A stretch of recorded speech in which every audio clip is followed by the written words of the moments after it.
All I could think about was he's expecting to see just me, and he had his head down. He would not look up. And I thought I was to get out, walk over there. He's going to clunk me on the head with that tool, shove me in the open door thing, and then easy escape out of there. I'm Lori Sanaseri, and welcome to Mrs. Fair Estate. Today we have Sue and Mike here to tell us their terrifying story of something that they went through while they were on the job. Sue, Mike, thank you so much for being here with us today. If you could tell us a little bit about yourselves, how long you've been in the business, where you do real estate at, what company you're with. Sure. I'm Sue Ashley Thomas. I've been doing real estate for 13 years, and the only company that I've been with is Keller Williams South Tampa. Love it there. So the whole 13 years, that's who you've Whole been with? 13 years, Okay. yes. And just for the audience, that's how Sue and I know each other. We used to be with the same brokerage along with Mike as well. So, Mike, what about yourself? Mike Faust, and I've been in the business 11 years. I started out at KW with you guys and still love KW. Now I'm currently with Remax. Okay. And for the story that you guys are going to tell today, where did that take place? In South Tampa, right across the street from McFarland Park. Oh boy. Okay. This is going to be a good one. You guys are in for a real treat for this one. So, Sue, I will have you start. Just want to know what happened. You can start from the beginning. I know I've heard the story before and it terrifies me every time I hear it, but just start from the beginning, give as much detail as possible, and let's blow their minds. So I work with a couple of builders. This particular builder had built 2 new homes directly across the street from McFarland Park. They were on the corner of Lincoln and Spruce. So one house was facing the direction of McFarland Park, and both houses, the backyards kind of joint together. Okay. There was a vacant land in between both homes. And I had one lockbox on one of the houses, and the keys were in it for both homes. One's a 1-story, the other one's a 2-story. They were both brand new construction, vacant homes. I had my realtor sign with my picture on each of the properties. So the night before the incident, I had a phone call about 5 p.m. and the gentleman had asked me about wanting to see the property. Now, the builder happens to live 5 minutes down the road from the property. He called up and said, "Can you show it to me?" I was about The buyer called and said, the buyer "Can you show called it?" and Okay. said, the potential buyer called and said, "Can you show me the property?" So I asked him some questions and I told him I was about a half hour from there. I said, "Give me a minute, I'll call you right back." I called the builder. The builder said he was about 5 minutes, maybe 10 at the max from the property. He'd be happy to open the door for him. So I called the buyer right back and he said, "Oh, I'm sorry. Something came up. I have to leave. Can you show me the property tomorrow morning?" I said, "Okay. What time?" He said, "Early, and I want you to show it to me." Okay. Well- And that's not, for those of you listening, because obviously I'm in real estate too, that's not abnormal for somebody to cancel last minute and be like, "Oh, something came up." I've had it happen to me quite a few times. So no red flags were going up then. I kind of thought it was a little strange that the builder could be there in 5 minutes. All of a sudden, you don't want somebody to show you it. You're sitting in front of the property. You want Okay. me to. So that's the part I So missed. that- He was sitting in front of the property He was sitting already. in front of the property. Okay. Now, I had 2 girls because I like to mentor a lot at the at Keller Williams. Correct. And I had 2 girls that were going to do an open house for me on the property, and I was showing them. We were going to do a mock walkthrough the next morning at 8:30 in the morning. So I knew I was already going to have 2 people with me in the morning. So when he called and asked me about, well, can we do it early in the morning? That happened to work out good because I don't like to go by myself. And Right. after I hung up the phone, something inside of me just didn't feel right. So we made arrangements to look at the property at 8:45 in the morning. Okay, so let's talk about your gut instinct for a second, because you're like, something just didn't feel right.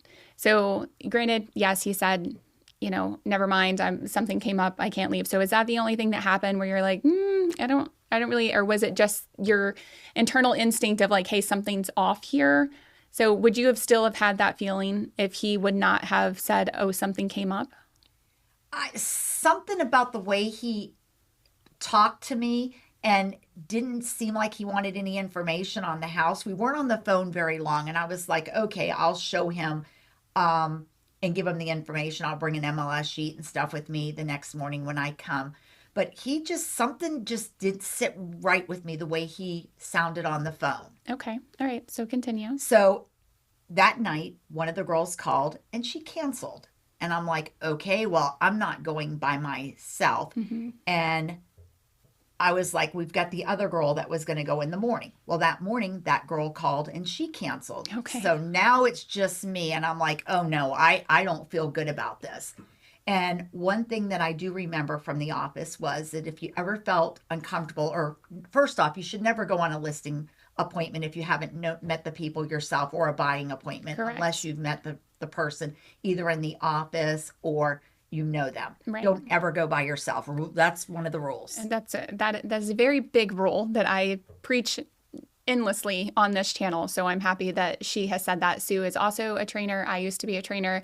So hearing that from two trainers that do this for safety reasons for other realtors. So don't go by yourself. Okay. So I'm like, okay, now it's early in the morning. It's 8:00 and I'm supposed to meet this potential buyer at 8:45.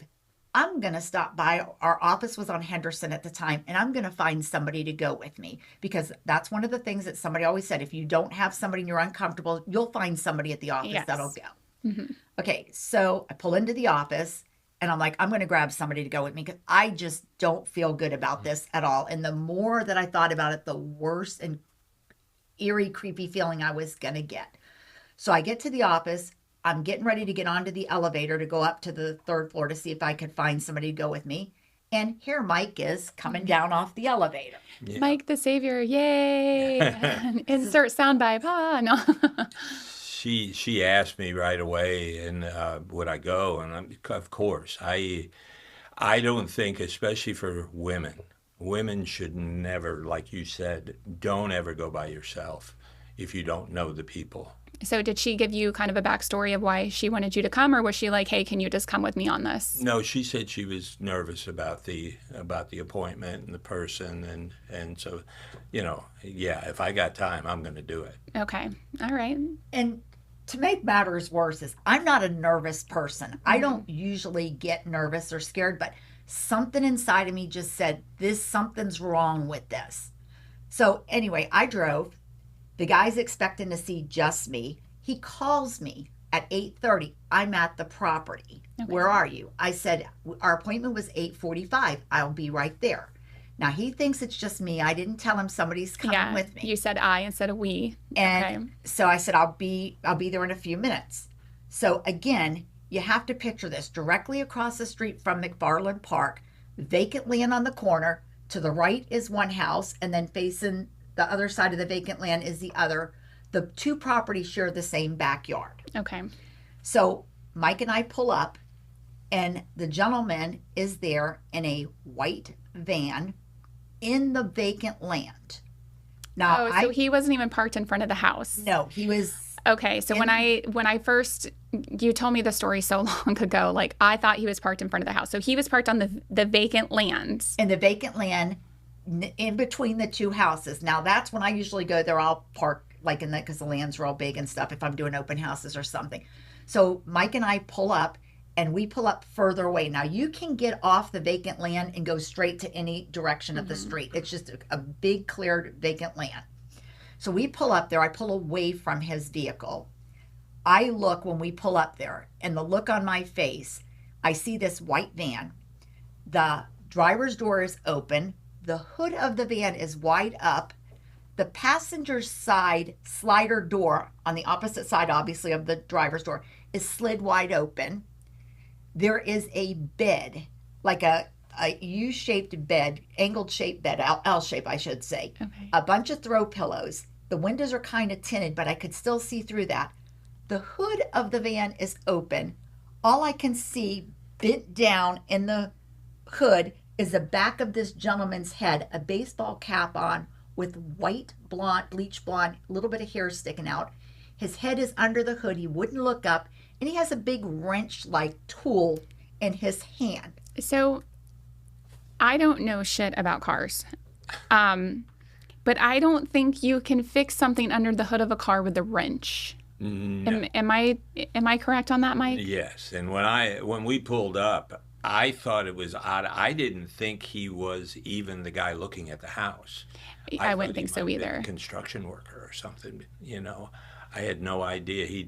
I was surprised when it turned out to be he was the one looking at the house.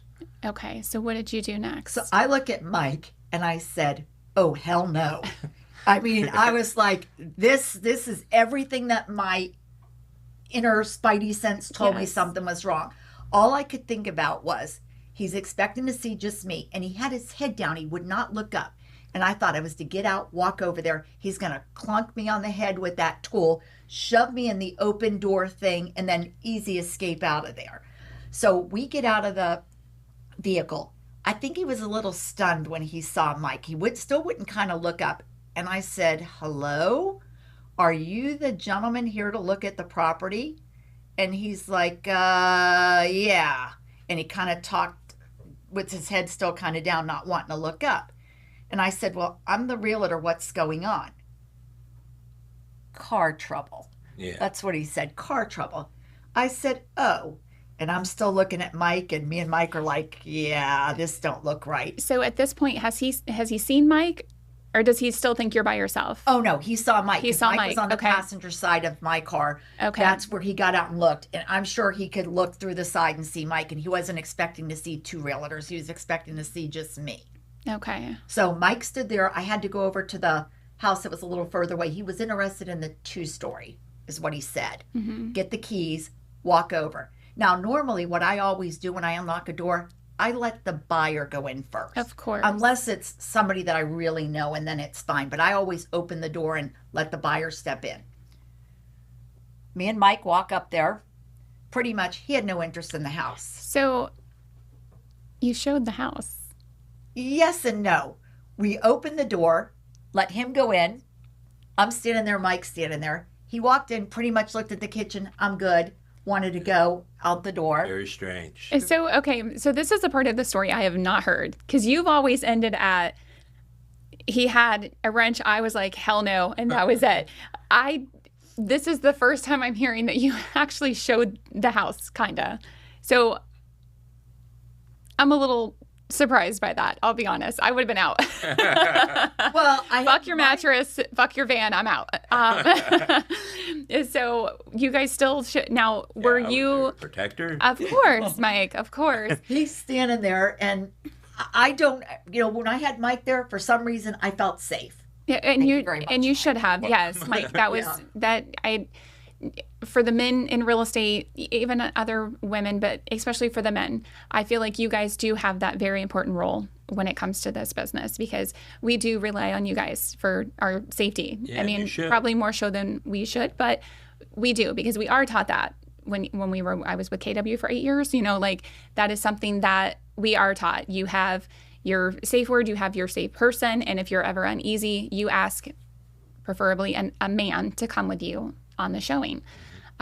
So thank you for that. Yeah. Thank you again, Mike. So did you all three enter the house? So I opened the door, let him walk in. Me and Mike kind of stood back a little bit.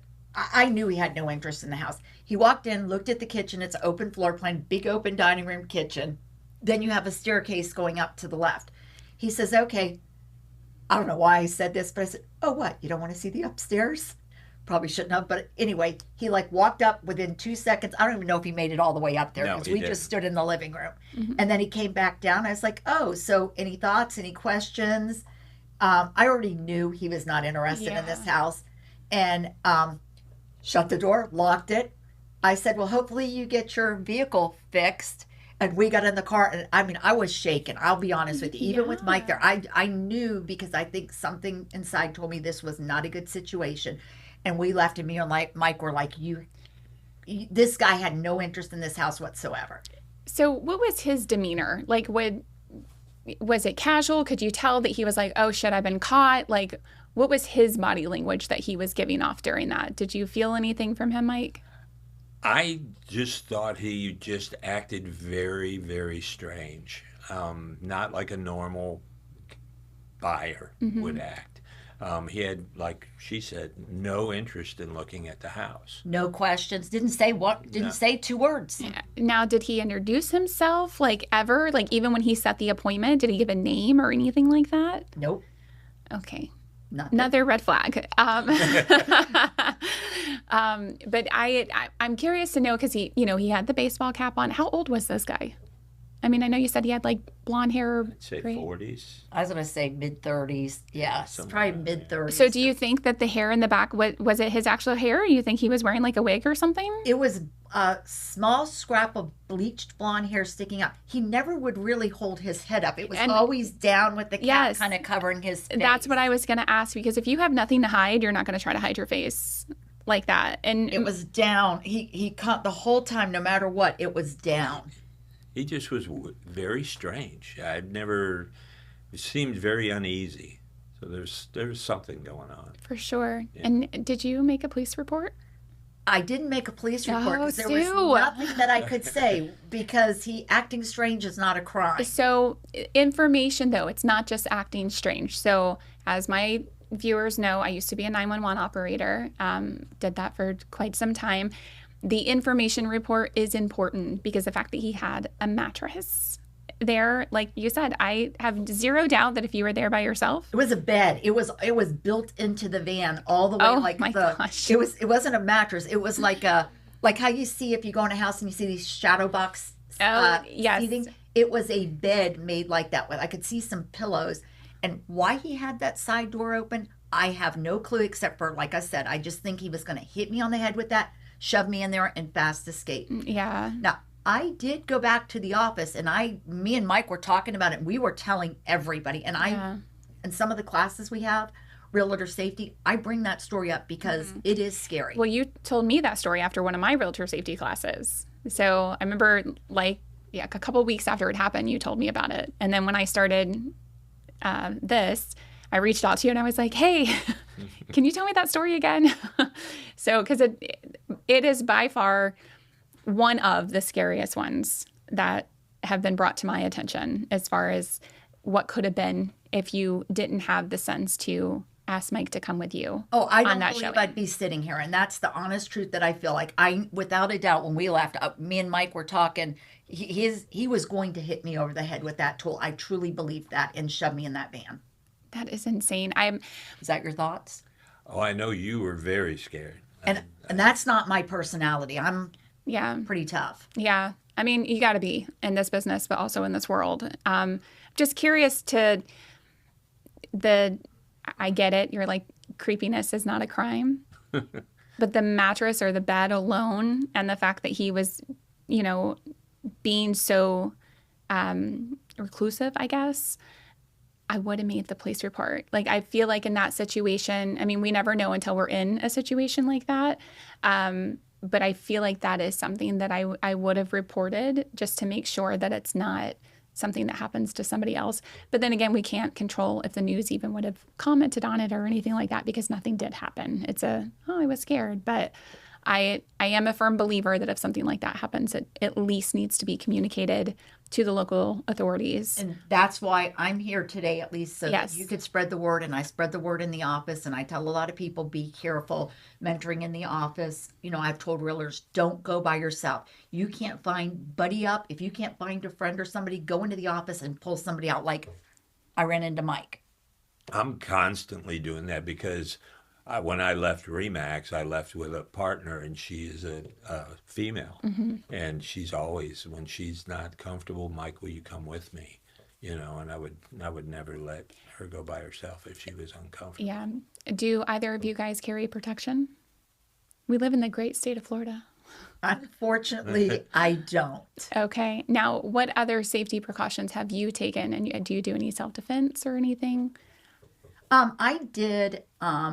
I used to be a private investigator. I did not know that. Yes, I was a private investigator Okay. for years, and You should have been taking his tag number and finding that man. It was a retired police officer that owned his private investigating office, and I did have a few defense classes with that. And usually, I have quick wit, and doing that, and also process serving, I was very would get intuitions of something of what to be careful about and what not to. And I can honestly say, in all my years of doing that, this incident was probably the most scariest. And I believe it's because I sensed something is why I'm here. So I'm curious, was it like a freeze up moment? Was it just like a, oh crap, I don't know what to do? Did your anxiety get the best of you and you couldn't just calm down? Or like, I've never been in that situation before. So I am intrigued that you guys actually showed the house. Like that is the part of the story I've never heard. And I'm just blown away by that after what you guys saw when you pulled up. So like, was it adrenaline that was going? They were like, oh, I still need to show it just in case it actually is still a buyer? Or like, what was the thought process there? Open the door, leave the door wide open, stand close to the door. That's what we did. Like I said, I had Mike there. I felt better. I didn't feel like he had a gun or a knife. I felt like his tool of choice or weapon of choice, Was I the should wrench. say, was the wrench. But we stood to where we could easily get out if we needed to. Okay, which is smart because that's the way you're supposed to do it. Never have your back to anybody. I don't care if you trust them or not. Neither one of us went up the second floor, and I had no intentions of doing that. Okay. So I would just say, standing there close to the door and adrenaline going. Like I said, I was creeped out before I went there when I saw the van. It was like, I didn't expect to see that, but that really kind of like stunned me for a moment. I was like, I knew exactly what he was going to do and I was prepared. Yeah, I mean, that's good. I mean, you had double preparedness there. Mike was there to assist you in an ass beating if he needed it. So, Well, I do go to the gym 3 days a week. and I can tell Even at Mike. my age. Yeah, I mean, you gotta keep yourself flowing and moving and prepared for anything in life. I mean, that's not something that most people ever encounter, and I hope that there's less and less people every year that have to encounter that. But I'm glad that your spidey senses were going off and you were able to go and ask Mike to come with you and make sure that you stayed safe in that situation. Because I've heard the story so many times from you. It always stops at the van. I will never go on another listing or buying appointment by myself. Yeah. Ever. I mean, after this experience and what I've learned, unless I know the person, that this was a real eye opener for me. Okay. That's the reason. One of the big reasons for having a buyer consultation before you Yes. ever go showing properties is to get to know the person. Yeah, for sure. Meet them at the office, let other people see them, make sure that if God forbid something did happen to you, they can be identified. And that's probably why he was walking low and wouldn't really fully pick up his head. That way you couldn't identify him after the fact. And my criminal justice background and working for the police department and stuff, like that is a no-brainer. If somebody is trying to hide their face, that's a red flag immediately. So the fact that I gotta say, this guy was committed though, because he had zero interest in buying the house. He still was like, I'm gonna go pretend like I'm gonna look at this house. So he was definitely committed to the act that he wanted to do. And I'm very surprised that he even still went inside even for a minute. So I gotta give him that at least. You probably didn't know what to do after I'll go get the keys. That's what I said. And I walked over to the other house because both keys were in that one lockbox, and Mike's standing there, and I opened the door, and he probably didn't know what to do. I think we probably stunned him a little bit as much as he was stunned when he saw Mike with me. Yeah. You're like, oh, they're still going to show me the house. Well, shit, I guess we're doing this. The only regret I think that I have as far as that goes, I wish we would have hit around the corner and watched him shut the hood and get right in the van and drive away. I just said, well, I hope you get it fixed, and we got in the car and left. Yeah, I'd be curious to know if he actually had car trouble. I doubt it because, again, he was trying to fix it with a wrench. I don't know anything about. Like a pipe wrench too. See, big wrench. It was definitely a big wrench. I know nothing about cars, but I can tell you you don't fix anything over the hood of the car He with a wasn't wrench. working on anything. He was just bit down with the tool just sitting here with his head. It wasn't like he was busy doing stuff. That is when so we pulled crazy. up, at least that's what we saw. We pulled up, his head was just down like this, and he had that big tool just sitting there. And then he had it in his hand. That is so crazy to me. That is so crazy to me. Like I'm a violent person by nature. Scoot over, Mike. I know.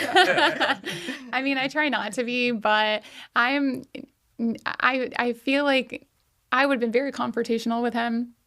Like, what are you doing? What is that for? Like I would not have been like, oh, let's go see the house. I'd be like, listen here, motherfucker. Like because they're not expecting the victim to have any kind of confidence whatsoever. You know, they obviously don't have confidence because they have a weapon. You know, that's their confidence. If they don't have the weapon, they don't have the confidence. You destroyed their confidence by like, let's go see the house. Yeah, I think we did. Hurt- He didn't expect hurt that. his feelings. Yeah, I think. Yeah. He's like, damn, I suck at this. I should retire. So I think that was a good on you guys moment, that you weren't just like, this is weird, we're leaving. You called his bluff, essentially. I mean, there were two of you, so that works out well. It could have ended in a different way, but I think you guys completely destroyed his ego and his confidence by saying, let's go look at the house, because that's what you're here for, supposedly. And I know a lot of realtors, and I mean, I have it. You put your picture on. It's like, I want to call it a glamour shot. I'm or glad whatever. that you mentioned that. When you said that, I was going to circle back to that. So yes, I'm glad you're bringing this up Yeah. again. So they're pulling up. They're seeing a photo. You know, a realtor sign with a picture of a. You know, I probably look 20 years younger on my photos. Don't but we all? anyway, Don't we all? touched All of our up. Women photos are the are. worst. I know they are. Anyway, you know, he's probably looking at the sign and saying, let me call this one. So for, you know, especially for the women that are out there that do have the signs with their picture on it. Mm-hmm. And I will say, my 12 years in the business, I have never put my picture on my sign. And I only had my picture on my business cards for one round of business cards. And then when those ran out, I took my picture off, because I had a scary situation happen based on my photo on my card. So story for a different day. But that's when I was with Century 21. And that one actually made the news. Wow. So it was a very, very interesting story, but we'll tell that on a different show. So I'm happy that you guys got out of that unscathed, at least physically. Sue, I know that's something for you that will stay with you forever. Kind of feel like I owe my life to Mike. Aw, Mike. Well, I mean, yes, you owe it to Mike for coming, but you owe it to yourself as well for having the instinct to say, hey, you need to come with me, and not just, oh, I need the commission check. Like, I think that's where most realtors fall off with their sanity, if you will, with their common sense factor, is they're like, oh, God, but I need the commission. You know, I have to go show this house. My builder's riding my ass right now because I can't sell this house. It's been on the market for X amount of days. I have to show it. I have to show it.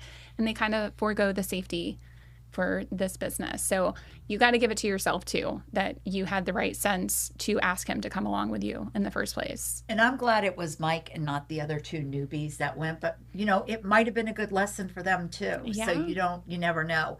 But I mean, like I said, I'm really glad that Mike was there for me and, you know, had my back. And I definitely will never go on a listing or a buying appointment by myself. Yeah, and that's probably smart. So the trainees that you were supposed to have, were those both females? Yes, they were. So what would it been if you would have pulled up with just one of them and you would have seen that? Would you have still attempted to show the house, or would you have just drove off? It was you and another female. Honestly, I probably would have attempted to show the house, and I would have probably used a little bit more. You stay back here a little bit. Okay. I would have used some precaution. I still would not have gone into the house all the way. I would have left the door wide open and stood back some. Okay. Yeah. And then maybe had her so at least one of us could run if need be. Okay.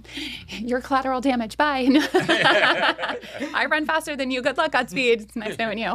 But I was wondering that when you were saying, you know, the other two people that were supposed to have come with you were female, because New female agents. wanting to agents. host open houses. And I always, when they're holding an open house for me, I always tell them, don't do it by yourself. I don't care if you bring a friend, your better half, pair up with another new agent, split it. It's worth it. Or even your lender. Yeah. Yeah, your lender, your title rep. company, exactly. You know, somebody's willing to come out there, and you know how these title reps are. They want to talk to everybody and anybody. They show up to our Brokers Opens like they get paid to do that. They're like, hey, you should use me. Like, if you ever ask a title rep to come and they don't want to come, that's unheard of. So you can always find somebody to come with you and accompany you. But I do think that those agents, that would have been a fantastic teaching moment for them, especially told them being afterwards, female. but- I'm sure you did. But to be able to have them know this shit does happen. It doesn't happen often. And if it does, it's just not being talked about, which is why you guys are here today anyway.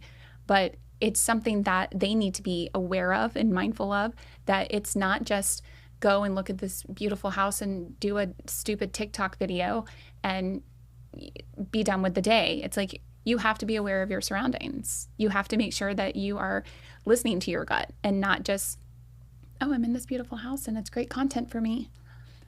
So, and that's what too many people are worried about these days, aside from the other stuff they should be worried about in this business. But so wrapping up, what is the one, Sue, we'll start with you. What is the one safety tip now that you have gone through this situation that you would give to another agent as far as what they should or should not do on the job?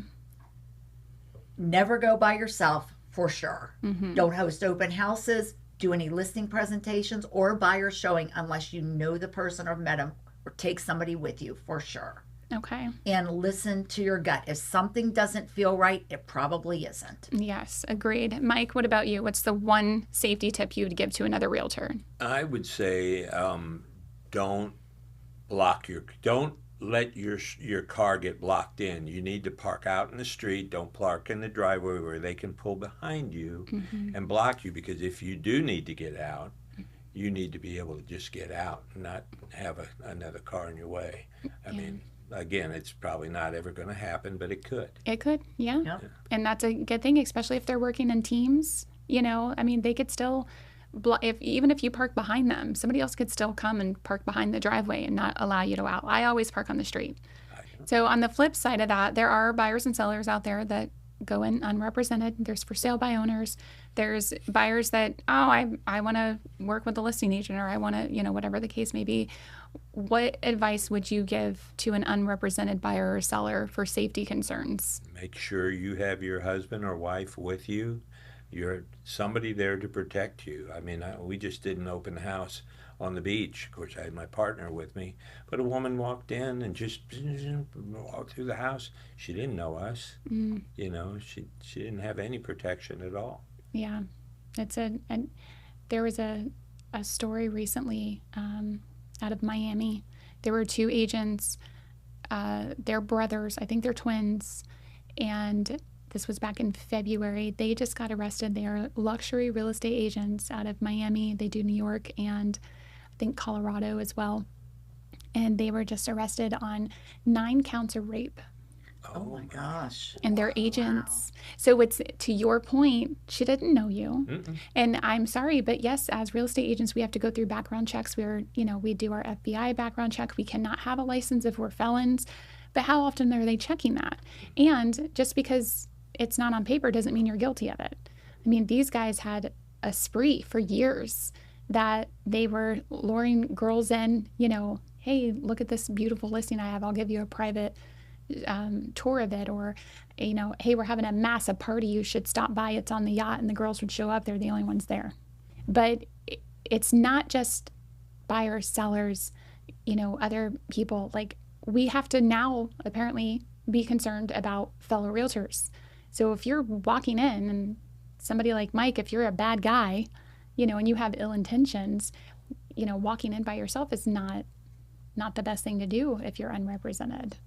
So Sue, what about you? What would you give advice? Well, first off, make sure that if you're unrepresented, you shouldn't be to start off with, because you don't know. There's so many even scams going out there right now where people are trying to take your title of the house without you even signing it. And then also, get a seasoned or an agent who knows what they're doing. Because then again, you've got these agents that are looking to make a quick buck. Maybe your property's worth $500,000-$600,000. They're going to price it at 3 or 4 just so they can get a quick sale. Right. So, maybe sometimes it's good to talk to more than one agent as well. But like you said, for safety reasons, the safety on that part too is make sure that it's an actual licensed agent that is taking your listing. There are a lot of people out there impersonating agents right now, and it's disgusting to me. It's like, really, that's what you want to be? Like, I could think of a million other things I'd want to be if I'm going to impersonate somebody. It's not going to be a real estate agent. That's weird that they're, but if you're looking for a victim, that's a fantastic thing to pose as. So, if you're watching this, don't be afraid to call the office that they supposedly work for and verify them with either the person at the front desk or their broker to make sure that they actually are a licensed individual. And one thing I wanted to add to that, not necessarily, there are bodily harm that could come to that person, but a lot of them are just they'll pretend so they can case your property. Yes. Come back and Yes. next thing you know, your stuff is missing. We talked about that with Scott, how people will walk potential buyers through, and they're like, oh, like we're trying to sell it. We're going out of town next weekend. And it's like, ugh, no, you don't tell people you're going out of town, and now you just made yourself a target. So fun little fact that I learned when I worked at the police department. If you post about a vacation that you're taking on social media, and then your house gets broken into, insurance will not cover it because you let the whole damn world know that your house is unattended. Yep. So insurance will not pay it. The cops will still come out and they'll do a police report, but your insurance company is going to say, hey, you're a dumbass. And we're not doing that. So look at me here. Oh, she's not home. Oh, she's in Bali? Okay. That's why, first of all, I hate social media, but here we are. I don't post anything on social media. I don't post my kid. I don't post what I'm out and about doing. If I am posting about something I'm doing, I post it the next day so nobody knows where I am. So they're home when they rob. You're home when they rob you. I mean, again, great state of Florida. What up? What up? I dare you to come to my house unannounced without wanting to be there. Like, no. But it's just, it's crazy to me how much information people put on social media. True. And even with the open houses and stuff where realtors are posting, they're like, oh, I'm here at this open house. I'm at 123 Main Street. I'm here till 4 p.m., blah, blah, blah, blah, blah. And now and they can see behind them, there's nothing going on. There's not a single person there. So now you just gave somebody an invitation to come to where you are and do whatever they want. So real estate really is a dangerous job. And now that I've been talking about this and doing stories with people, it's like, why do I do this? But it's still a fantastic job. Love helping people. It's beneficial, blah, blah, blah, whatever. Disclosure. But I do appreciate you guys coming in. Thank you so much. This story is absolutely wild, and I hope that the viewers viewing it are going to get as much out of it as I did as far as safety goes, but also to let them know, like, this happened at 9 o'clock in the morning, 8:45 in the morning. 8:45 in the morning. In a good part of town. What was the price point of the house? Something like $550 for the 2-story and $500 for the 1-story. Okay, so for those of you that don't know, a couple of years ago, not too long ago, $580 was considered the luxury. You were in luxury real estate at $580,000. So this was technically a luxury listing, and that's what was targeted. Like, you would kind of expect it from the lower end ones, the investment properties, the ones that need to be updated, but not on a new construction like this. But it makes sense because it's vacant. And that's usually houses that are targeted. Mm-hmm. So, but I appreciate you guys so much for coming in. This has been amazing. I really hope that people get out of this. If anybody wanted to contact you and ask you more, how would they reach you? Like, what's your social media? Do you? I don't care if they want to call me on the phone and ask me. I'm fine with that. All right. I'll be happy to share my phone number. Yeah, go ahead. Yeah. 727-415-2960. Okay. If you're thinking about listing. Little sales pitch. And thank you very much for letting us share the story, because I like it to get out there, because if it helps somebody else, that's why we're here. Yeah. When I started this channel, your story was the first story that I thought of. That was like, that 100% needs to go on. So, Mike, what about you? If somebody wanted to reach out to you and have you go on a showing with them? I am old-fashioned too. Because of my age, I like the phone. 813-361-4244. Got it. Okay. Well, thank you guys so much for tuning in. I'm very happy to be bringing these stories to you guys, and hopefully it'll have people think twice about their safety concerns and to make sure that they are doing everything they can to make sure they go home that day. I am not just a normal realtor. I used to work for the police department. I interned with the FBI. My ex-husband is a cop. I do self-defense. So I'm not just your regular realtor, Joe Blow, here spitting off knowledge to you that I don't understand. So if you need to contact me, you can find me at Lori Sanisari Realtor on IG. You can also follow the page at Mrs. Fear Estate, or you can email me at mrsfearestate@gmail.com. Thank you.